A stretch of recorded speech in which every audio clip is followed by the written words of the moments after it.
and a lot of the business logic that was baked into the previous model that is in a paperwork form can now be digitized. Like when would the fund actually be dispersed and at what condition is being dispersed, right?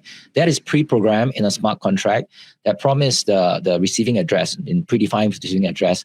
As long as these conditions map out, XUSD that's escrow in a smart contract will be dispersed to the receiving address itself.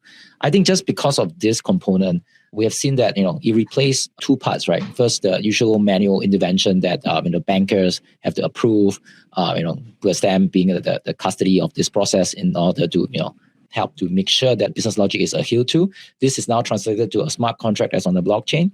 And another part of this thing here is the settlement pieces is now digital because it, again, can be done fully completed on chain via XUSD transfer.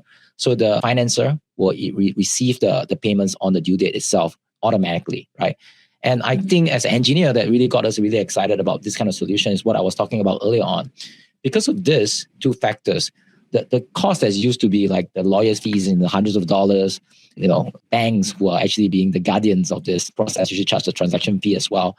Everything moving to the blockchain now that can be set at a fraction of a few cents, which I'll get John to talk about how the infrastructure work on a gas fee basis. But then this itself reduced the cost so much that it makes smaller ticket size transaction a lot more viable now. You no longer have a higher entry point that you had to do $1 million financing to do so, because at a fraction of a few cents in terms of transaction fee, I think finances and invoices as less than $10,000 can be done too.